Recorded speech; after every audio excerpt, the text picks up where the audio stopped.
Hello दोस्तों, स्वागत है आप सभी का आज क्लास में। ये आपका प्रैक्टिस सेट नंबर 12 है। इससे पहले जो ग्यारह प्रैक्टिस सेट थे वो अपलोड किए जा चुके हैं। ये आपकी प्रैक्टिस सेट की जो सीरीज चल रही है, इसमें कुल आपके 25 प्रैक्टिस सेट आने हैं, जिसमें से आपके 11 अपलोड किए जा चुके हैं। तो चलिए बिना किसी देरी के शुरू करते हैं आज का प्रैक्टिस सेट नंबर 12।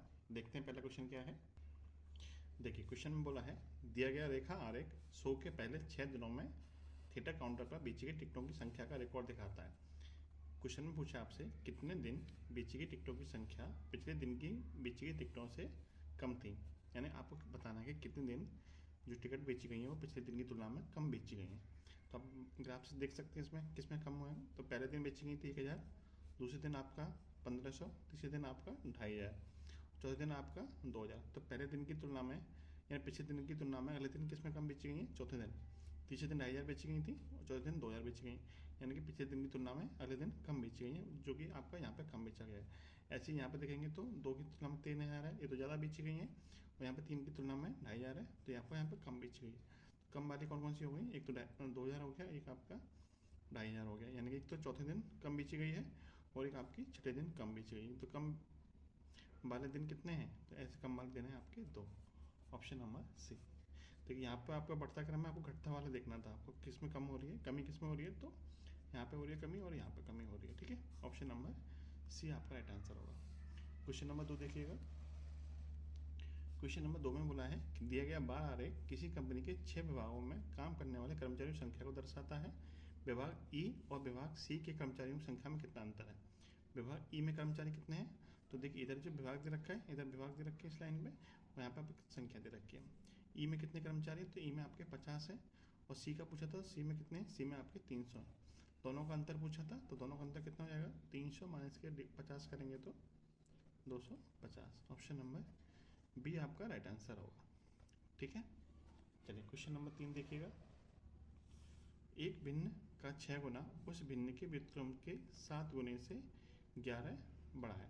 मान लीजिए कोई भिन्न आपकी x है, तो उसका व्युत्क्रम कितना हो जाएगा, 1/x हो जाएगा। ठीक है, अब बोला कि किसी भिन्न का 6 गुना, यानी x का कितना गुना, तो x का 6 गुना उस भिन्न के व्युत्क्रम व्युत्क्रम कितना हो जाएगा, 1/x का 7 गुने से कितना बड़ा है, तो 11 बड़ा है। यानी दोनों का जो अंतर होगा वो कितना के बराबर होगा, दोनों का जो अंतर होगा वो बराबर होगा किसके, 11 के। ठीक है, तो यानी आपको x की ऐसी वैल्यू लेनी है जिससे कि ये आपका 7 कट जाए, तभी आपका पूर्णांक बचेगा, तभी आपका पूर्णांक यहाँ पे आंसर हमें आएगा। तो 7 किस में दे रखा है, ऑप्शन में बी ऑप्शन में दे रखा है। और इस तरह के सवालों को आपको कैसे करना होता है, ऑप्शन की सहायता से ही करना होता है। पहला ऑप्शन उठा के करेंगे चेक, तो आपका आंसर नहीं आएगा। दूसरा ऑप्शन उठा के चेक करेंगे तो 7 आपका कटना भी तो होगा, एक्स की वैल्यू आपको ऐसी रखनी पड़ेगी यहाँ पे जिसमें 7 आ रहा हो, तभी तो आप 7 से इसको काट पाएंगे, नहीं तो आपको ये कटेगा भी नहीं कटेगा तो पूर्णांक में आंसर नहीं आएगा। तो आपका फिर ये इस तरीके से आपको ऑप्शन भी देखने होते हैं। तो बी ऑप्शन उठाएंगे तो एक्स की वैल्यू यदि 7 है, यानी भिन्न आपकी 7/3 है, तो उसका कितना गुना, 6 गुना में से कितना घटाना है, उस भिन्न का उल्टा, 7/3 का उल्टा कितना जाएगा, 3/7 का कितना गुना, 7 गुना। दोनों का अंतर कितना आना चाहिए, 11 आना चाहिए। तो देखिए 7 से 7 खत्म होगा यहाँ पे, और 3 से 6 कटेगा 2 बार, 7 दूनी 14, 14 माइनस के 3 कितना आ जाएगा आपका, 11। ठीक है, इसलिए मैंने आपको बोला कि 7 कटना चाहिए, तभी आपका पूर्णांक में आंसर आएगा। तो इस तरीके से आपका बी ऑप्शन जो है वो आपका राइट आंसर बनेगा। क्वेश्चन नंबर 4 देखिएगा। ये आपका सिंप्लीफिकेशन क्वेश्चन का दे रखा है, कैसे सॉल्व करोगे, तो इसको दाईं तरफ से सॉल्व किया जाता है, इस तरीके से इधर को सॉल्व किया जाता है। तो देखिए 225 का वर्गमूल कितना आएगा, 15। ठीक है, इसको मैं आपको अलग पेज पर समझाता हूँ। देखिए 225 का वर्गमूल कितना आ जाएगा, यहाँ पे 15 आ जाएगा। 15 पे 154 जोड़ेंगे, 15 में आपका इस अनरूट के अंदर ही तो है 225 का वर्गमूल 15 आएगा। 15 154 में जोड़ेंगे कितना आएगा, 169। 169 का फिर से वर्गमूल लेना है, कितना आएगा, 13 आएगा। अब ये 13 किस में जुड़ेगा, 108 में जुड़ेगा। 13 प्लस 8 कितना होगा, 121। 121 का वर्गमूल है, तो 121 का वर्गमूल कितना आता है, 11। अभी 11 किस में जुड़ेगा, 25 में जुड़ेगा। 25 में 11 जोड़ दें कितना जाएगा, 36। फिर आपको 36 का भी वर्गमूल लेना पड़ेगा, तो 36 का वर्गमूल कितना हो जाएगा, 6। 36 का वर्गमूल कितना आएगा, 6। 6 किस में जुड़ेगा, 10 में। 10 प्लस 6 कितना जाएगा, 16, और 16 वर्गमूल कितना आएगा आपका, 4। इसका मतलब जो ऊपर वाली लाइन है, इस ऊपर वाली लाइन की वैल्यू कितनी बन गई, ऊपर वाली लाइन की वैल्यू बन गई 4। ठीक है, और बट्टे में कितना आएगा, 8 का घनमूल। 8 का घनमूल कितना होता है, 2 होता है। 4/2 को सॉल्व करेंगे कितना आ जाएगा, 2 आ जाएगा, यानी कि ऑप्शन नंबर डी आपका राइट आंसर बनेगा। ठीक है, थोड़ा ध्यान रखना है, बाकी इसमें पेन चलाने की जरूरत भी नहीं पड़ती है, आप आराम से सॉल्व करते चले आएंगे तो आंसर आपका निकल के आ जाएगा। क्लियर है। चलो क्वेश्चन नंबर 5 देखते हैं। एक्स वाई जेड का औसत दे रखा है कितना 24, एक्स अनुपात वाई दे रखा है 2:3 और एक्स प्लस जेड दे रखा है 60। तब एक्स माइनस जेड की वैल्यू आपको बतानी है। देखिए आपको यहाँ पर औसत दे रखा है, तीन संख्याओं का औसत दे रखा है 24, तो तीन संख्याओं का योग कितना हो जाएगा। तो आपको पता है योग बराबर क्या होता है, योग बराबर होता है औसत गुणा संख्या। औसत है आपका 24 और संख्या कितनी है 3, तो कुल मिलाकर तीनों का योग कितना हो जाएगा आपका 72 हो जाएगा। इसमें से आपको दो का योग दे रखा है 60, यानी आपको x plus y plus z की वैल्यू दे रखी थी 72 और एक्स प्लस वाई की वैल्यू दे रखी है आपको 60।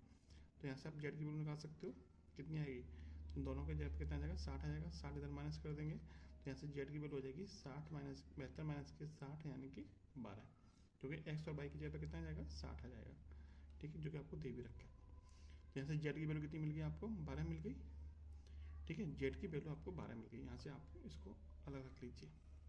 अब आपको एक्स और वाई का अनुपात दे रखा है 2:3, यदि इनका अनुपातिक योग निकालेंगे 2 3 का अनुपातिक योग कितना हो जाएगा 5 हो जाएगा। यहाँ पर 5 यूनिट की वैल्यू जो एक्चुअल दे रखी है वो 60 दे रखी है। 5 यूनिट की वैल्यू 60 है तो एक की वैल्यू कितनी हो जाएगी, 60 में 5 का भाग कर देंगे 12 यूनिट आ जाएगा। लेकिन आपको निकालनी किसकी, एक्स की चाहिए, क्योंकि एक्स का आपको चाहिए।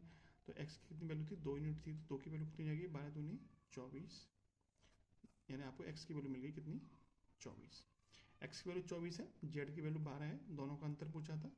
तो एक्स माइनस के जेड कितना हो जाएगा 24 माइनस के 12 यानी कि 12 ही होगा। Option number D. Question number 6 देखते हैं। एक क्रिकेट खिलाड़ी की 30 पारियों का औसत 40 रन है, उसका अधिकतम स्कोर न्यूनतम स्कोर से 100 रन ज़्यादा है। ठीक है, यदि उक्त दोनों पारियों को शामिल ना किया जाए तो शेष 28 पारियों का औसत 38 रन है। उस खिलाड़ी का न्यूनतम स्कोर ज्ञात कीजिए। देखिए कोई खिलाड़ी है, उसकी जो 30 पारी हैं उसका औसत कितना दे रखा है आपको 40 रन दे रखा है, और जिसका हाईएस्ट और लोएस्ट जो स्कोर है उन दोनों का अंतर कितना दे रखा है आपको 30 रन दे रखा है। यानी आपको हाईएस्ट माइनस के लोएस्ट कर देंगे, दोनों का अंतर कितना दे रखा है आपको 100 रन का दे रखा है। ठीक है, फिर कह रहा है कि जो उसकी जो शेष 28 पारी हैं, 30 पारी का औसत 40 था, शेष जो 28 पारी हैं कौन कौन सी हाईएस्ट और लोएस्ट पारी को निकाल दिया जाए तो उनका औसत कितना बैठता है 38 रन बैठता है। ठीक है, तो आपको निकालना क्या है, आपको निकालना है कि न्यूनतम स्कोर बताइए। तो उससे पहले आपको हाईएस्ट और लोएस्ट दोनों का स्कोर निकालना पड़ेगा कि दोनों को मिलाकर उसने कितने रन बनाए थे। ठीक है, अब देखिए इस सवाल को ऐसे देखा जाए कि किसी व्यक्ति ने या फिर किसी खिलाड़ी ने 28 पारियों में 38 रन बनाए थे और 30 पारियों में कितने रन बना दिए, यानी 28 पारियों में उसका औसत था 38 था और 30 पारियों में उसका औसत कितना था 40 था। यानी उसकी जो दो पारी हैं, दो पारियों में औसत में कितनी वृद्धि हुई है, तो आपके दो पारियों में औसत में 2 की वृद्धि हुई है। यदि हम ये निकालना चाहें कि उसकी जो दो पारी हैं कौन कौन सी हाईएस्ट और लोअर पारी, दोनों मिला के उसने कितने रन बनाए, तो कैसे निकालेंगे, तो उस व्यक्ति ने दोनों पारियों में अपना जो औसत था 28 पारियों का जो औसत था उतने रन तो उसने बनाए ही होंगे, उसके अलावा कितने रन एक्स्ट्रा बनाए होंगे, जिससे कि औसत में 2 की वृद्धि हुई है। तो 2 की वृद्धि कितनी पारियों पे हुई है 30 पारियों पे, 2 की वृद्धि कितनी पारियों पे हुई है 30 पारियों पे, यानी 30 दूनी 60 रन उसने एक्स्ट्रा और बनाए होंगे। यानी जो व्यक्ति है उसने 28 पारियों का औसत 38 रन था और 30 पारियों का उसका औसत हो गया 40 रन, यानी उसके औसत में 2 की वृद्धि हो रही है। तो जो व्यक्ति जो खिलाड़ी है उसने हर पारी में यानी जो 2 पारी एक्स्ट्रा बची हैं हाईएस्ट और लोअर वाली, तो उसने 38 रन यानी जो औसत था उसके बराबर तो रन बनाए होंगे। उसके अलावा कितने एक्स्ट्रा रन बनाए होंगे जिससे औसत में वृद्धि हो रही है। तो उसने जो एक्स्ट्रा रन बनाए कितने, तो 2 रन एक्स्ट्रा बनाए हर पारी पे, तो 30 पारियों में कितने रन एक्स्ट्रा बनाते उसने 60 रन एक्स्ट्रा बनाए होंगे, जिससे कि औसत में उसके 2 रन की वृद्धि हो रही है। तो कुल मिला के उसने हाईएस्ट और लोएस्ट दोनों पारियों को मिला के कितने रन एक्स्ट्रा बनाए हैं, सॉरी कितने रन बनाए हैं, तो दोनों को तीनों को जोड़ लीजिए तो ये हो जाएगा आपका 136, 60 प्लस 76 136 रन, यानी हाईएस्ट और लोएस्ट को मिला के आपके उसके जो कुल रन है वो कितने हैं 136, और हाईएस्ट और लोएस्ट को दोनों का जो अंतर है वो कितना है 100। अब आपके दो समीकरण मिल गए, एक ये और एक ये। ठीक है, और जब आपको a प्लस बी की वैल्यू दे रखी हो प्लस और a माइनस बी की वैल्यू दे रखी हो तो आपको सिंपल तरीका होता है कम वाली वैल्यू को निकालने का, यानी लोएस्ट वैल्यू आपसे पूछी थी तो लोएस्ट वैल्यू कैसे निकाल सकते हैं, दोनों का अंतर करके आधा कर दीजिए। यानी जो एल की वैल्यू निकालनी है हमें वो कैसे निकालेंगे, तो 136 माइनस के 100 बटे में 2, यानी कि 36 बटे 2 यानी कि 18। तो उसका जो लोएस्ट स्कोर होगा वो कितना होगा 18 होगा। यदि हाईएस्ट निकालना है यानी एच की वैल्यू निकालनी है तो कैसे निकालोगे, दोनों को जोड़ के आधा कर दीजिए, यानी कि 236 बटे में 2 कर देंगे तो ये हो जाएगा आपका 118। ठीक है, हाईएस्ट स्कोर उसका एक पारी का जो होगा वो 118 होगा और लोएस्ट स्कोर उसका 18 होगा खाली। ठीक है, बस आपको थोड़ा दिमाग चलाना था जिससे आपका आंसर आराम से निकल सकता था। तो लोएस्ट स्कोर उसका कितना होगा 18 होगा, ऑप्शन नंबर बी। ठीक है। चलिए क्वेश्चन नंबर 7 में देखते हैं। क्वेश्चन में बोला है कि 498 जो है वो किस संख्या से 17% कम है। माने तो वो संख्या हमारी x है, x से 17% कम है, इसका मतलब उसका x का 83% होगा। तो जो x का 83% हो किसके बराबर होगा, 498 के बराबर होगा। 83 से कितनी बार कटेगा आपका, 6 बार कटेगा। 6 गुणा 100 कितना हो जाएगा, 600। यानी वो जो हमारी संख्या होगी वो कितनी होगी, 600 होगी। Option number C. 8वां क्वेश्चन देखिए, 3170 की राशि को एक्स वाई जेड में इस प्रकार विभाजित किया जाता है कि एक्स वाई जेड के हिस्सों से क्रमशः 13 रुपये, 12 रुपये और 18 रुपये कम कर दिए जाएं, तो उनके हिस्से 20 अनुपात 18 अनुपात 21 के अनुपात में होंगे। तो जेड का आरंभिक हिस्सा कितना था वो हमें बताना है। देखिए इसको, देखिए कुल राशि कितनी है, 3170 है, और एक्स वाई जेड का हिस्सा कितना कितना बनना है, 20 अनुपात 18 अनुपात 21 के अनुपात में बनना है। यानी कि एक्स वाई और जेड यदि हम इनका आरंभिक हिस्सा निकालना चाहें, या शुरू का जो हिस्सा होगा, शुरू का जो भाग होगा, आरंभिक भाग जो होगा कितना कितना होगा, यानी इतना इतना घटाने के बाद जो हिस्सा बनना है वो उनका 20 अनुपात 18 अनुपात 21 का अनुपात में बैठ रहा है। तो इसको हम 20x, इसको 18x और इसको 21x मान लेते हैं थोड़ी देर के लिए। तो इसका x का जो आरंभिक हिस्सा होगा तो कितना होगा, 20x प्लस के 13, यानी 13 घटाने के बाद में हमें ये मिला है। तो इसका जो शुरुआती हिस्सा वो होगा वो क्या होगा, इसमें 13 जोड़ने के बाद मिलेगा, वो आपका शुरुआती हिस्सा होगा, यानी आरंभिक हिस्सा होगा। ऐसे ही b का कितना होगा, तो इसका होगा 18x प्लस के 12 और जेड का होगा आपका 21x प्लस के 18। और जो कुल मिला के हिस्सा है कितना, तो 3170 के बराबर है।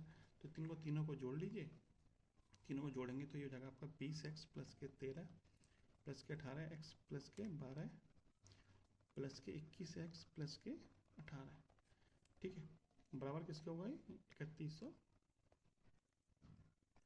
के। ठीक है, तो 20 और 18 38, 38 प्लस 21 59, 59x प्लस के 13 प्लस 12 25, 25 और 18 43, 43 हो जाएगा बराबर 3170। 43 से जाएगा माइनस का हो जाएगा 59x बराबर 3170 माइनस के 43।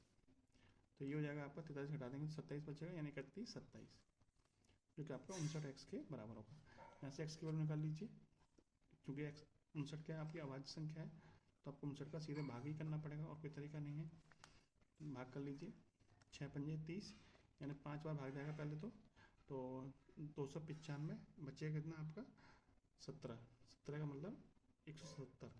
तो ये हो जाएगा आपका 18, 3 बार जाएगा है ना, 53 बार कटेगा। तो कितना आएगा, एक्स की वैल्यू आ गई आपकी 53। एक्स की वैल्यू 53 पूछा क्या था, जेड का आरंभिक हिस्सा, जेड का आरंभिक हिस्सा कितना था 21x प्लस के 18। जेड का आरंभिक हिस्सा था 21x प्लस के 18, और एक्स की वैल्यू कितनी निकल के आई 53, 21 गुणा 53 प्लस के 18। जोड़ लीजिए इसको सॉल्व करके, तो देखिए 21 दिया 63, 21 पंजे 105 और 6 111 प्लस के 18 21 1131, 1131 आपका राइट आंसर बनेगा, जो कि आपको ऑप्शन नंबर ए में दिया हुआ। ठीक है, थोड़ा कैलकुलेटर था पर आसान था। चलिए नेक्स्ट देखिएगा क्वेश्चन नंबर 9। देखिए, ऋषिका और आकाश ने साझेदारी में कुछ पैसे निवेश किए। ऋषिका ने 1875 रुपये लगाए और लाभ से अपने हिस्से के रूप में उसे 225 रुपये प्राप्त किए। अगर आकाश ने लाभ से अपने हिस्से के रूप में 288 रुपये कमाए हों तो आकाश ने कितनी राशि का निवेश किया। आपको पता है जिस अनुपात में वो लोग निवेश करते हैं उसी अनुपात में उनको लाभ मिलता है। तो जब ऋषिका ने 1875 रुपये लगाए थे तो उसे लाभ कितना मिला था, तो आपके लाभ मिला था 225 रुपये।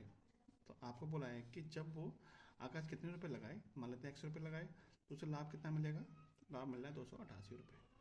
ठीक है, जब 1875 रुपये लगा रहा था तो 225 मिल रहा है लाभ, और जब एक्स लगाएगा तो कितना मिलेगा, तो इस तरीके से आपका इसमें रिलेशन बन जाएगा।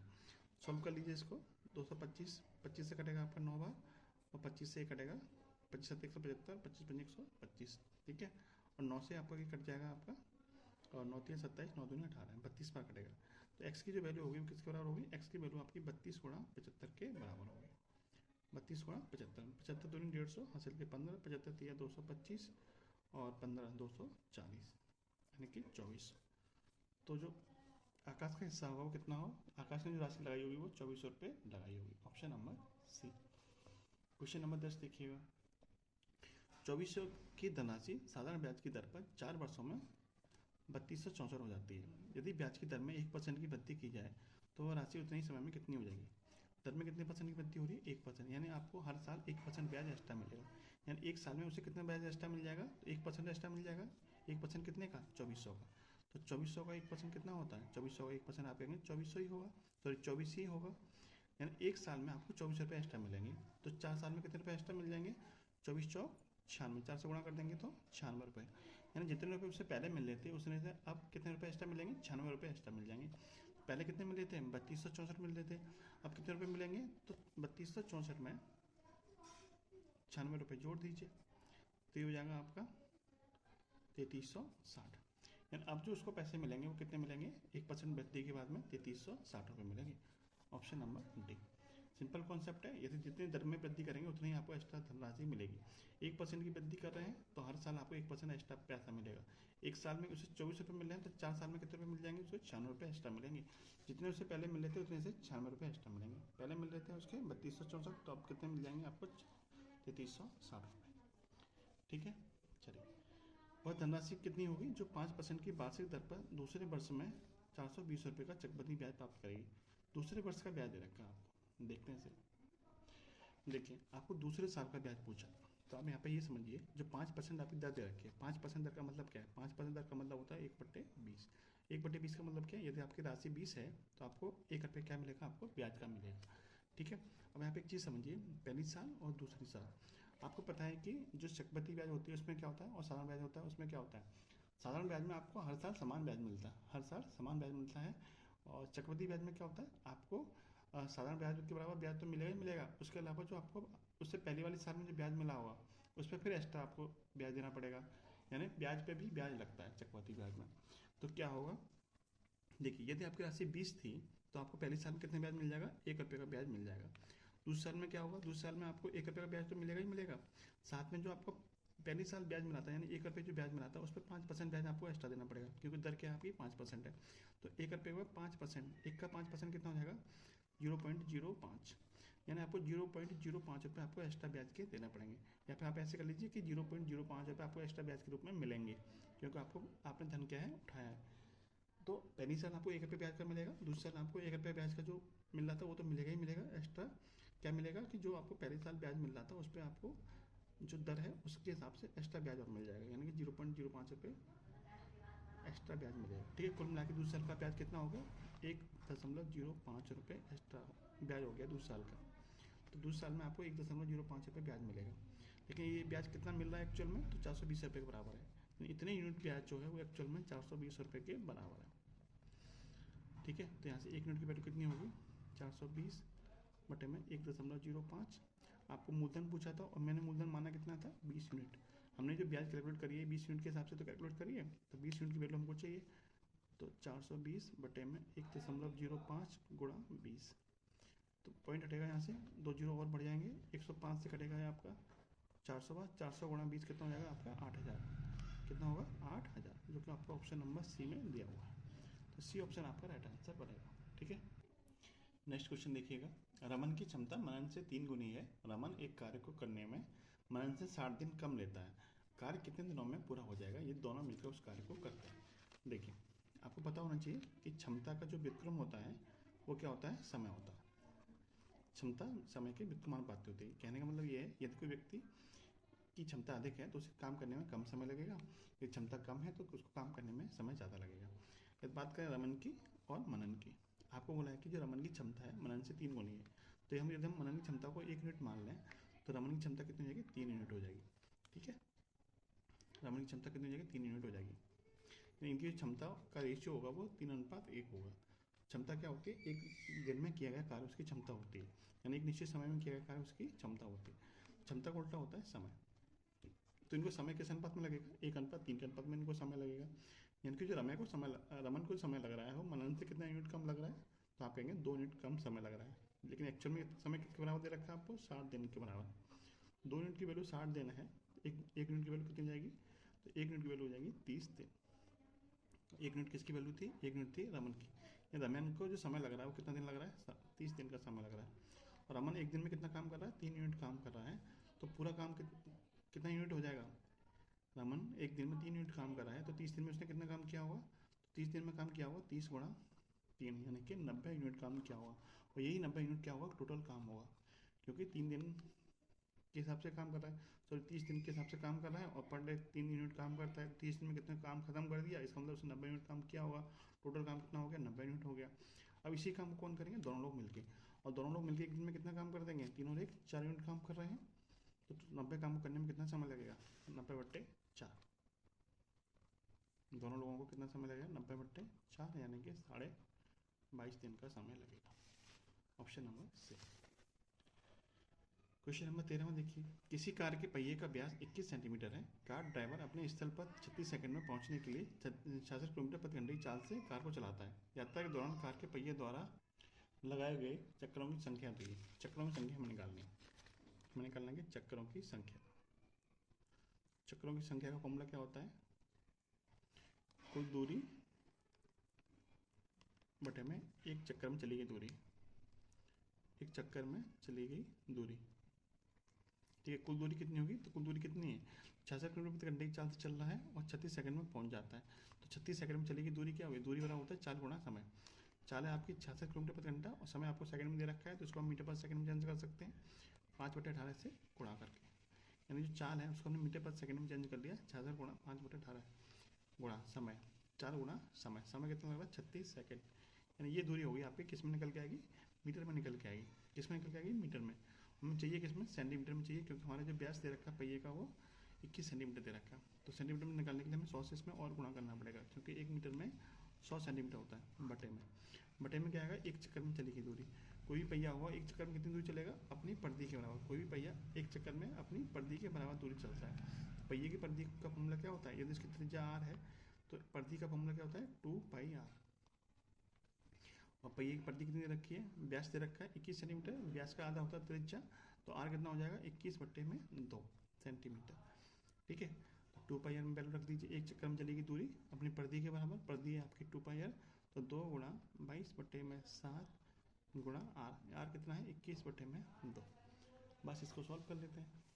कुल दूरी बटे में एक चक्कर में चलेगी दूरी, चक्रों की संख्या के बराबर हो जाएगी। सॉल्व कर लेते हैं इसको। तो 2 से 2 खत्म, 7 से कटेगा 3 बार, और 22 × 3 22 66, इस 66 से 66 खत्म। 18 से कटेगा 2 बार, 2 पंजे 10, 10 गुणा 100 कितना हो जाएगा? 1000। कितने चक्कर लगेंगे? तो 1000 चक्कर लग जाएंगे। ऑप्शन नंबर डी, ठीक है। चलिए क्वेश्चन नंबर 14 में देखिए, एक व्यक्ति यदि 5 किलोमीटर प्रति घंटे की रफ्तार से चले तो वह एक निश्चित दूरी को 3 घंटे 36 मिनट में तय कर सकता है। यदि वह वही दूरी, सेम ही दूरी को तय करता है 24 किलोमीटर प्रति घंटे की रफ्तार से, तो उसे कितने मिनट का टाइम लगेगा? देखिए, आपको पता है दूरी बराबर क्या होता है? दूरी बराबर होता है 4 गुणा समय। तो पहली कंडीशन में जो दूरी चल रहा है, यानी कुल दूरी कितनी है? कुल दूरी है आपकी, कुल दूरी बराबर होता है 4 गुणा समय। चाल कितनी है? 5 किलोमीटर प्रति घंटा, और समय कितना लग रहा है? 3 घंटे 36 मिनट। 3 घंटे 36 मिनट को हम लिख सकते हैं। देखिए 36 मिनट का मतलब हो जाएगा 3 घंटे और 36/60, क्योंकि मिनट को घंटे में चेंज करने के 60 से भाग करना पड़ेगा। तो इसको हम लिख सकते हैं 5 गुणा 12 × 36, 12 × 60, 5 × 15 तो 17/5, ठीक है। 5 से 5 खत्म, यानी कुल मिला के जो दूरी निकल के आई वो कितनी किलोमीटर निकल के आई? 17 किलोमीटर, ठीक है। 17 किलोमीटर कुल दूरी होगी। इस दूरी को किस चाल से तय करना है? 24 किलोमीटर प्रति घंटे की चाल से तय करना है। कितना समय लगेगा? सो समय बराबर होता है दूरी बट्टे 4। दूरी बट्टे 4, दूरी कितनी है? 17 किलोमीटर, और चाल कितनी है? 24 किलोमीटर प्रति घंटा। चूँकि हमें समय कितना दे रखा है? आपको मिनट में दे रखा है, तो ये समय हमारा किस में निकल के आया था? घंटे में। मिनट में निकालने के लिए हमें 60 से गुणा करना पड़ेगा। 12 दूनी 24, 12 पंजे 60। कहीं कोई मिस्टेक हुई है क्या? देखिए यहाँ पे मिस्टेक हुई है। 12 × 3 = 36, 3 बार कटेगा, ठीक है। और तो 5 × 15 × 3 = 18, 18/5, तो यहाँ पे आपका हो जाएगा 18 हो जाएगा, तो यहाँ पे भी 18 हो जाएगा, और 2 से कट जाएगा आपका 9 बार, 9 पंजे 45। कितने मिनट लगेंगे? तो 45 मिनट का समय लगेगा। Option number B. चलिए क्वेश्चन नंबर 15 में देखिए, एक वृत्ताकार पहिए का व्यास 7 मीटर है। 22 किलोमीटर तक चलने में उसे कितने चक्कर लगाने पड़ेंगे? देखिए 15वां और 13वां जो क्वेश्चन है वो सेम ही है, तो इस क्वेश्चन को आप करिएगा कमेंट बॉक्स में। मैंने आपको बताया है कि चक्करों की संख्या कैसे निकालते हैं। कुल दूरी में एक उस दूरी में किससे भाग करना है, एक दूरी में चला गया, यानी एक पहिए को चक्कर लगाने में जिस दूरी चलेगी उससे भाग करना है आपको। कुल दूरी बट्टे एक चक्कर में चली गई दूरी, भाग कर देंगे, आपका आंसर निकल के आ जाएगा। ठीक है, चलिए क्वेश्चन नंबर 16 में देखिए। क्वेश्चन में बोला है कि लंबवृत्तीय शंकु है, उसका आयतन दे रखा है 1232, उसकी ऊंचाई दे रखी है 24, उसके वक्राकार पृष्ठ का क्षेत्रफल बताइए। आपको पता है कि जो लंबवृत्तीय शंकु होता है, शंकु का जो आयतन होता है, जैसे मान लीजिए कोई शंकु आपका इस तरह से बना हुआ है, ठीक है, इसकी ऊंचाई होती है ये, इसको एच मान लीजिए, और ये आपकी यहाँ से यहाँ तक की दूरी होती है त्रिज्या, और ये जो लंबाई होती है इसको बोलते हैं तिर्यक ऊंचाई, जो कि आपकी होती है एल। ठीक है, आपको शंकु का आयतन दे रखा है, शंकु का आयतन का फॉर्मूला क्या होता है, v बराबर 1/3 पाई आर स्क्वायर एच। इसकी वैल्यू आपको दे रखी है, पूछा क्या, सरफेस एरिया, सरफेस एरिया का फॉर्मूला क्या होता है, पाई आर एल। आपको एल चाहिए, यानी कि सरफेस एरिया निकालने के लिए आपको आर चाहिए पहले तो, और उसके बाद एल चाहिए, क्योंकि आपको ना तो आर दे रखा है ना ही एल दे रखा है। तो फॉर्मूला रखिए पहले, वॉल्यूम दे रखा है आपको 1/3 पाई, पाई की वैल्यू रख दीजिए 22/7, r square into h, h की वैल्यू कितनी है 24, जो कि बराबर दे रखी है आपको 1232 के। इसको सॉल्व कर लीजिए, सॉल्व करेंगे तो देखिए 3 से कटेगा 8, 24 8 बार, और 8 से ये कट जाएगा, 8 एकम 8, 4 बार 8 पंजे 40, 832, 22 7 154, 7 बार कटेगा, यानी आर स्क्वायर की वैल्यू होगी वो 7 गुणा 7 के बराबर है, तो आर की वैल्यू हो जाएगी आपकी 7, आर की वैल्यू 7 मिल गई आपको। ठीक है, ऊंचाई दे रखी है 24। आपको पता है कि ये जो कोण बनता है यहाँ पे वो 90 अंश का बनता है। तो यदि हम किसी समकोण त्रिभुज की बात करें जिसमें ये 7 है, ये 24 है, इसका कर्ण कितना होगा, इसका कर्ण कितना होगा, तो आपको पता होना चाहिए, नहीं तो आप पाइथागोरस प्रमेय से निकाल भी सकते हैं। ये जो कर्ण होता है वो कितना होता है, 25 होता है, कितना होता है 25। आप पाइथागोरस प्रमेय का प्रयोग करके इसको निकाल भी सकते हैं, जो कि आपको आता भी होगा। ठीक है, तो एल की वैल्यू कितनी आ गई आपकी 25 निकल के आ गई। आपको सरफेस एरिया पूछा था, सरफेस एरिया कितना आ जाएगा, पाई आर एल, यानी पाई है मतलब 22/7, आर की वैल्यू 7 है, एल की वैल्यू कितनी निकल के आई 25, 7 से 7 खत्म, 25 × 22 कितना हो जाएगा 550। ऑप्शन नंबर बी आपका राइट आंसर बनेगा। ठीक है, कुछ चीज़ें आपको पता होना चाहिए, हर चीज़ आप एग्जाम में निकालोगे बैठ के तो आपका टाइम ज़्यादा लगेगा। 7 24 25 का एक ट्रिपलेट बनता है, जो कि आपको याद होना चाहिए। ठीक है, इसका डबल कर देंगे, इसका डबल कर देंगे तो यहाँ पे 14 कर लीजिए, यहाँ 48 और यहाँ पे 50, 14 48 और 50 का भी आपका एक ट्रिपलेट बनता है। ठीक है, चलिए ऑप्शन नंबर बी आपका राइट आंसर है। क्वेश्चन नंबर 17 देखिए। क्वेश्चन में बोला है कि संख्या 6/7/8 और संख्या 6/7/8।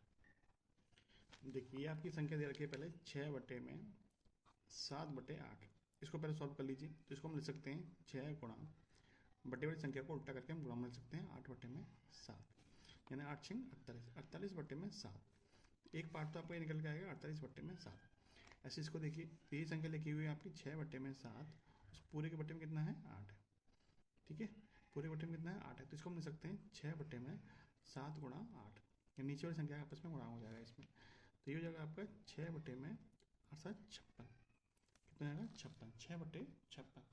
अब दोनों का पूछा क्या, अंतर पूछा, दोनों का अंतर कर लीजिए, अंतर निकालेंगे तो ये हो जाएगा आपका 48/7 माइनस के 6/56, दोनों का एलसीएम 56 आ जाएगा, 7 से 8 बार कटेगा, 7 से कितने कटेगा 8 बार, तो 8 का गुणा कर लीजिए, 8 8 64 और 8 32 और 6 38 माइनस के 6, तो देखिए तो ये हो जाएगा आपका 378/56। ठीक है, 378/56, और ये आपका 7 से कट जाएगा 8 बार, और ये आपका 7 से कट जाएगा, 7 पंजे 35, 7 चौक 28, 2 से काटिए, 2 से कटेगा 4 बार, और 2 से कटेगा आपका 27 बार, 27/4, यानी कि 6 चौक 24, 3/4, 6 सही 3/4, जो कि आपका ऑप्शन नंबर ई में दिया हुआ है। ठीक है, चलिए क्वेश्चन नंबर 18। पूर्ण वर्ग बनाने के लिए 1728 में जोड़ी जाने वाली अनिवार्य न्यूनतम संख्या बताइए। देखो आप क्वेश्चन ये बोला है कि 1728 में हम इन चारों में ऑप्शन में से ऐसा कौन सा ऑप्शन जोड़ दें, कौन सी संख्या जोड़ दें कि आपका पूर्ण वर्ग बन जाए। 1728 में जब हम 36 जोड़ेंगे, ठीक है, इस तरह सवालों को आप ऑप्शन से करेंगे ज़्यादा आसान पड़ेगा। बाकी इसका जो भाग विधि है वो आपकी ज़्यादा लंबी विधि है, उस तरीके से आपको टाइम ज़्यादा लगेगा। सबसे पहले 1728 में 36 जोड़ेंगे, कितना बनेगा 1764 बनेगा। ठीक है, और 1728 में 32 जोड़ेंगे तो ये आपका 1760 हो जाएगा। 1728 में 38 जोड़ेंगे तो ये आपका 1766 हो जाएगा, और 1728 में 30 जोड़ेंगे तो ये आपका 1758 हो जाएगा। ये आपके 4 ऑप्शन मिल गए। अब आपको इन 4 ऑप्शन से वो संख्या बतानी है कि जो एक पूर्ण वर्ग हो, जो क्या हो आपकी पूर्ण वर्ग हो। क्लियर? तो देखिए सबसे पहले शुरुआत करते हैं। एक नियम होता है वर्ग का, कोई भी संख्या पूर्ण वर्ग होगी यदि कोई भी संख्या क्या है, यदि किसी संख्या का जो इकाई का अंक होगा, किसी संख्या का जो इकाई का अंक है, यदि 2, 3, 7 और 8 है, यदि किसी संख्या का इकाई का अंक 2, 3, 7 और 8 है तो वो संख्या कभी भी पूर्ण वर्ग नहीं होगी। इसका मतलब ये जो हमारा ऑप्शन नंबर डी दे रखा है हमारा पूर्ण वर्ग संख्या नहीं हो सकती। ठीक है, तो डी ऑप्शन आपका हट गया। अब दूसरा नियम देखिए, यदि किसी संख्या में का इकाई अंक 0 है, यदि कोई संख्या पूर्ण वर्ग है और उसमें इकाई का अंक 0 आ रहा है तो 0 हमेशा किस में आएगा, पेयर में आएगा, यानी जोड़े में आएगा। कभी भी सिंगल 0 या फिर 3 0 नहीं आएंगे। 0 जब भी आएगा वो किस में आएगा, पेयर में आएगा, यानी जोड़े में आएगा। तो यहाँ पे एक 0 दे रखा है तो ये भी हमारा आंसर नहीं होगा। यानी यदि कोई संख्या पूर्ण वर्ग है तो उसमें 0 की संख्या जो होगी वो हमेशा जोड़े के हिसाब से होगी। चूँकि यहाँ पे 0 1 है तो ये हमारा पूर्ण वर्ग संख्या नहीं होगी।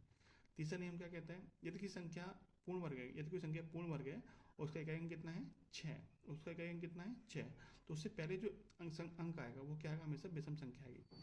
क्या आएगी, हमेशा विषम संख्या आएगी। तो यदि कोई संख्या पूर्ण वर्ग है, उस संख्या का इकाई अंक 6 है, तो उससे पहले जो संख्या आएगी, ठीक है, यानी दहाई के जो अंक होगा वो क्या होगा, हमेशा एक विषम संख्या होगा। यहाँ पे क्या है आपका सम संख्या, तो ये भी हमारा आंसर नहीं होगा। और वैसे तो आपको पता ही होगा कि 1764 आपका पूर्ण वर्ग होता है, 42 का वर्ग होता है। यदि आपको नहीं भी पता है फिर भी आप इन 3 नियमों का प्रयोग करके आप आंसर तक पहुंच सकते हैं। ठीक है, तो ए ऑप्शन आपका राइट आंसर बन जाएगा 1764। इनमें ज़्यादा टाइम नहीं लगेगा, यदि आपको नियम बताए तो आप तुरंत के तुरंत हटा सकते हैं इनको, 10 सेकंड से ज़्यादा टाइम नहीं लगेगा। ऑप्शन नंबर ए आपका राइट आंसर बनेगा। क्वेश्चन नंबर 19 देखिएगा, एक फोटोग्राफर कैमरे के विज्ञापित मूल्य पर 10% की छूट देता है। 20% का लाभ प्राप्त करने के लिए 600 की लागत वाले कैमरे के लिए कितना मूल्य अंकित किया जाना चाहिए। ठीक, मैंने आपको फॉर्मूला लिखाया है, हर प्रैक्टिस सेट में लगभग इस तरह क्वेश्चन आ रहा है। तो फॉर्मूला लिखाया था मैंने, CP अपन में MP बराबर 100 माइनस के छूट परसेंटेज बटे में 100 प्लस के प्रॉफिट परसेंटेज, यानी लाभ परसेंटेज। CP क्या है, क्रय मूल्य, MP क्या है, अंकित मूल्य। CP कितना दे रखा है आपको, लागत मूल्य दे रखा है आपको 600, अंकित मूल्य आपसे चाहिए, मान लेते हैं X है। 100 माइनस डिस्काउंट छूट कितनी दे रखी है, 10% की, और लाभ कितना दे रखा है आपको 20% का। 100 माइनस के 10 90, 100 प्लस 20 120, यानी 600 बट्टे में x बराबर 90 बट्टे 120। ठीक है, तो 30 से कटेगा 3 बार, 30 से कटेगा 4 बार, 3 से 1 बार, 3 से 200 बार, 200 गुणा 4 कितना हो जाएगा आपका 800। तो x की वैल्यू कितनी हो जाएगी आपकी 800, अंकित मूल्य कितना हो गया 800 रुपये हो गया। Option number B. चलिए क्वेश्चन नंबर 20 में देखिए, पुस्तक का संबंध साहित्य से है, इसी तरह का संबंध इनमें से किसमें बैठ रहा है, ये हमें देखना है। देखिए पुस्तक क्या होता है, एक तरह का साहित्य होता है, पुस्तक एक तरह का साहित्य होता है। क्या गीत एक प्रकार का संगीत होता है, क्या नर्तक एक प्रकार का संगीतकार होता है, क्या मनुष्य एक प्रकार का जंगली होता है, क्या प्रजाति एक प्रकार का विज्ञान होती है। तो मनुष्य एक प्रकार जंगली नहीं होता है, प्रजाति एक प्रकार की विज्ञान नहीं होती है, नर्तक एक प्रकार का संगीतकार नहीं होता है, गीत एक प्रकार का संगीत होता है। तो ऑप्शन नंबर जो ए है वो आपका राइट आंसर। 21वां देखिए, 12 का संबंध 1728 से है, 17 का संबंध किससे होगा, 17 का संबंध किससे होगा। तो देखिए 12 का घन कितना होता है, 12 की पावर 3 करेंगे कितना आएगा 1728, तो ऐसे 17 की पावर 3 करेंगे कितना आएगा। तो देखिए या तो आपको 17 का क्यूब पता होना चाहिए, नहीं तो आप इसका जो घन है वो आप इसके डिजिट सम से भी निकाल सकते हो। डिजिट सम से कैसे निकाल सकते हो, अंकों का योग से। देखिए 17 में अंकों का योग कितना है 8 है, 8 को आप 3 बार लिखेंगे, 8 गुणा 8 गुणा 8, तो कितना होगा ये आपका 512 आएगा। 512 में अंकों का योग कितना है, आप कहेंगे 8 है, तो जो ऑप्शन में अंकों का योग 8 बैठा है वही आपका आंसर होगा। तो देखिए 9 तो जुड़ता ही नहीं अंकों के योग में, तो 3 और 1 4, 4 और 4 8, 8 बैठ रहा है यहाँ पे आपका ये 4 बैठ रहा है, ये भी नहीं होगा।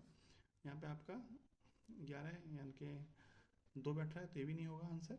इस तरह से इसको चेक करेंगे तो आपका ये भी नहीं होगा। ठीक है, एक ही ऑप्शन बैठ रहा है, ऑप्शन नंबर है।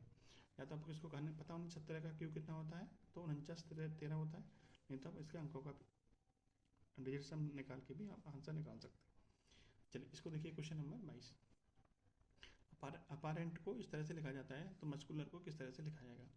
तो इन दोनों में क्या संबंध बना है, देखिए अप्पा को उठा के पीछे रखा गया है और एंड को उठा के आगे रखा गया है, यानी शुरू के 4 लेटर को पीछे और अंत के 4 लेटर को पहले रखा गया।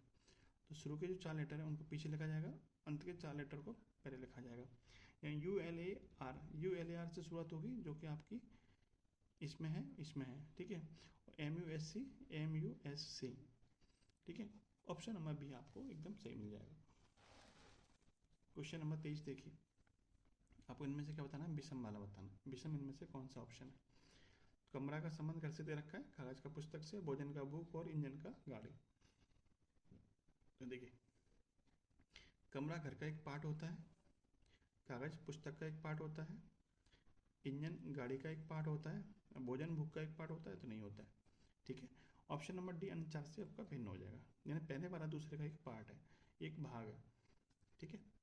क्वेश्चन नंबर 24 देखिए, 21 32 161 से है, 26 78 672 है, और 4 3 2 5 120 है, 6 9 3 161 है, ठीक है।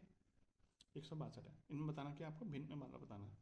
देखिए इसमें हुआ क्या, इसमें लॉजिक क्या लगाया है, इन सब का जो गुणनफल है वो यहाँ पे दे रखा है, इन सब का गुणनफल यहाँ दे रखा है। तो इस तरीके से इन सब का जो गुणनफल है वो यहाँ दे रखा है। आपको बताना क्या है, आपको चेक करना है कि इनका जो गुणनफल है क्या इसके बराबर है, तो इसका जो गुणनफल है 161 के बराबर नहीं होगा। एक एक अंक से भी चेक कर सकते थे और पैसे भी गुणा करके चेक कर सकते थे। 2 एकम 2 2 3 6 6 दूनी 12, यहाँ पे कितना आएगा 12 आना चाहिए, 161 आपको दे रखा है, ठीक है। पहला ही आपका ऑप्शन जो है अन्य तीन से भिन्न हो जाएगा। क्वेश्चन नंबर 25 देखिए, क्वेश्चन नंबर 25 में 14 22 27 37 61 और 96 इसको आपको आंसर कमेंट बॉक्स में बताना है। जो आंसर मैं आपको क्वेश्चन आपके लिए छोड़ता हूँ, आप लोग उसके कमेंट नहीं कर पा रहे हो, पता नहीं है तो आपको समझ में नहीं आ रहे होंगे या फिर आप करते नहीं होंगे, ठीक है। आप लोग कोशिश करा करिए, जो सवाल आपको दिए जाते हैं उसको कमेंट बॉक्स में जरूर बताया करें। यदि आपको इस सवाल का आंसर नहीं पता चलता है तो आप कमेंट में पूछ भी सकते हो कि सर समझ में नहीं आया है, आप बता दीजिए, तो मैं आपको वहाँ कमेंट करके बता भी दिया करूँगा। क्वेश्चन नंबर 25 आपके लिए। क्वेश्चन नंबर 26 देखिएगा, AEI, ठीक है। आगे अगर देखते तो ओ आता, लेकिन ओ ऑप्शन में आपके नहीं है, तो इसमें कुछ और लॉजिक लगा है। ए से ई पर जाने पर 4 जोड़ा गया है, ई से आई पर जाने के लिए 4 जोड़ा गया है, आगे भी आपका 4 जुड़ेगा, आई में 4 जोड़ेंगे कितना आएगा, एम आएगा, कितना आएगा, एम आएगा। आगे देखिए 7 से 15 यानी कि डबल से कितना जोड़ा गया है आपका 8, 15 से 23 पर जाने के लिए 8 जोड़ा गया है, 30 और 8 31, कितना आएगा यहाँ पे 31 आएगा। M31 किस में दे रखा है, ऑप्शन नंबर बी में दे रखा है। वैसे तो आपको M से पता चल जाता था क्योंकि एक ही ऑप्शन में M दे रखा है, तो वहाँ से भी आपका आंसर निकल जाता था, ठीक है। बी ऑप्शन आपका राइट आंसर होगा। 27वां क्वेश्चन देखिएगा, क्वेश्चन में बोला है एक सुबह जॉन उत्तर की ओर चलना प्रारंभ करता है, यहाँ से चला देते हैं उत्तर की ओर, ठीक है।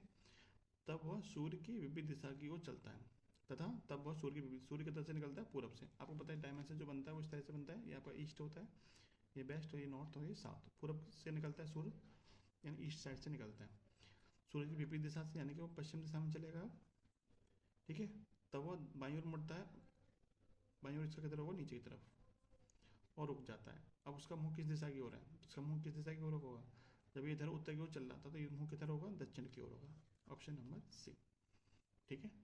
क्वेश्चन नंबर 28 देखिए, कमल अपने घर से पश्चिम की ओर मुंह करके चलना प्रारंभ करता है, यहाँ चलाते हैं पश्चिम की ओर, चलता है पश्चिम की ओर। 10 किलोमीटर चलने के बाद वो दाएं मुड़ता है, 10 किलोमीटर चलने के बाद में कहाँ मुड़ता है, दाएं चलता है, ठीक है। और 10 किलोमीटर चलता है, कितना चलेगा, 10 किलोमीटर। फिर क्या रहेगा, पुनः दाएं ओर घूमकर 10 किलोमीटर चलता है, दाएं घूमेगा 10 किलोमीटर चल जाएगा, ठीक है। और अपने विद्यालय पहुंच जाता है। वह अपने घर से कितनी दूरी पर तथा किस दिशा में, यानी ये दूरी आपको यहाँ से बतानी है किस दिशा में, तो ये दूरी कौन सी होगी, तो ये दूरी इस दूरी के बराबर होगी, यानी 10 किलोमीटर होगी। और दिशा कौन सी होगी, यानी ये दिशा पश्चिम है तो ये दिशा कौन सी होगी, उत्तर होगी, कौन सी होगी, उत्तर। इसका राइट आंसर कितना बनेगा, 10 किलोमीटर उत्तर दिशा में, 10 किलोमीटर उत्तर दिशा में, ठीक है। चलिए नेक्स्ट देखिएगा, तो इस क्वेश्चन का आंसर ये था। 29 देखिए, कुछ लाल नीले हैं, कुछ लाल क्या हैं, नीले हैं, ठीक है। फिर कह रहा है कुछ नीले प्लेट हैं, कुछ नीले क्या हैं, प्लेट हैं। इस तरीके से डायग्राम बनेगा। इसका निष्कर्ष क्या निकल सकता है, कुछ लाल प्लेट हैं, कुछ लाल प्लेट हैं, तो नहीं है। कुछ प्लेट लाल हैं, कुछ प्लेट लाल हैं, तो नहीं है। कुछ प्लेट नीले हैं, कुछ प्लेट नीले हैं, तो बिल्कुल है। कौन सा सही निकलता है आपका, केवल option number C. Question number 30 देखिएगा, निम्न श्रेणी में पश्चिम से चिन्ह के स्थान पर कौन सा आएगा, यानी यहाँ बताना आपको क्या आएगा। 6 के बाद 11 है, फिर 18 है, फिर 27, फिर 38। 6 और 11 के बीच का अंतर कितना है? 5 है। 11 से 18 के बीच का अंतर 7 है। 18 से 27 9 है। फिर आपका 11 है, तो आगे कितना आएगा? दो का गैप है, 5 7 9 11 13। 13 जोड़ देंगे तो कितना आएगा? 51। कितना आएगा? 51। ऑप्शन नंबर सी। 31 देखिए, 128 116 126 118 124 क्वेश्चन मार्क। क्वेश्चन मार्क के स्थान बताना क्या आना है। तो इसमें दो सीरीज बन रही है। 128 से 126 2 माइनस हुआ है, फिर 124 2 माइनस हुआ है। तो आपको इससे अगले वाला थोड़ी पूछा है, आपको ये वाला पूछा है, बीच वाला। 116 से 118 2 प्लस हुआ है, 2 प्लस करेंगे कितना आएगा? 120। नीचे वाली सीरीज में प्लस के 2 हो रहा है, ऊपर वाली सीरीज में माइनस के 2 हो रहा है। नीचे वाली सीरीज के हिसाब से फिट बैठ रहा है, जो कि आपका कितना आएगा? 120 आएगा। Option number D. 32 देखिएगा, क्वेश्चन मार्क इसमें बताना क्या आएगा। वी एन एफ, तो वी का नंबर होता है 22, एन का नंबर होता है 14। 22 से 14 पे जाएंगे तो कितना माइनस हुआ है? 8 माइनस हुआ है। 14 से 6 पे जाएंगे, एफ का नंबर 6 होता है, माइनस के 8 हुआ है। यानी कि आपको ये कन्फर्म हो गया कि समान अंतर यानी कि माइनस के 8 हो रहा है। तो एफ में से माइनस का 8 करेंगे, 6 में से माइनस का 8 करेंगे तो कितना आएगा आपका? 24 आएगा। कितना? 24। वर्णमाला के हिसाब से आपका 24 आएगा। तो 24 नंबर पे क्या होता है? आपका एक्स आता है। तो शुरुआत आपकी एक्स से होगी, तो ये आंसर नहीं होगा, ये भी नहीं होगा। फिर देखिए दूसरा वाला, एस का नंबर होता है 19, ए का नंबर होता है 11। 19 से 11 पे जा रहे हैं तो फिर माइनस का 8 हो रहा है, और 11 से सी पे जा रहे हैं तो फिर माइनस का 8 हो रहा है। सी में से माइनस का 8 करेंगे तो सी का जो क्रमांक होता है 3 भी होता है और 29 भी होता है। 29 में से 8 घटा देंगे, 21 आएगा। 21 नंबर किसका होता है? यू का होता है, जो कि आपको यहाँ पे दे रखा है। तो ऑप्शन नंबर डी आपका राइट आंसर बन जाएगा। ठीक है, चलिए क्वेश्चन नंबर 33 देखिए। यदि शब्द कॉन्ग्रीगेशन के पहले और तीसरे, दूसरे और चौथे को, और 7वें और 5वें और 7वें को अक्षरों को आपस में बदल दिया जाता है, आगे भी परिवर्तन इसी क्रम में होता है, तो दाईं ओर से गिनने पर 10वां अक्षर कौन सा आएगा? यानी जो बदला किस तरह से आ रहा है, पहले और तीसरे को बदला जाता है, पहले और तीसरे को, दूसरे और चौथे को। ठीक है, फिर 5वें और 7वें को, फिर 6ठे और 8वें को, इस तरह से बदला जा रहा है। जब इस तरह से बदल दिया जाएगा, उसके बाद में आपको बताना है कि दाईं ओर से गिनने पर 10वां अक्षर कौन सा होगा। दाईं ओर से 10वां, 10वां हमें निकालना है। तो देखिए 10वां कहाँ बैठेगा? तो 1 2 3 4 5 6 7 8 9 10, यानी ये वाला 10वां लेटर बैठेगा यहाँ पे जो आएगा वो। यहाँ पे कौन सा आएगा? यहाँ पे आपका पहले वाला आएगा। यहाँ पे कौन सा आएगा? पहले वाला, सी आएगा। 10वें नंबर पे कौन सा होगा? सी होगा। ऑप्शन नंबर सी जो में जो दिया है वो आपका राइट आंसर है। आपको इसमें मतलब शब्द दे रखा है, आपको बताना है कौन सा इसमें नहीं बन सकता। शब्द क्या दे रखा है? स्यूडोनिम। स्यूडोनिम में कौन सा नहीं बन सकता? तो आपको और से देखेंगे तो आपको यहाँ पे दिखाई देगा एल।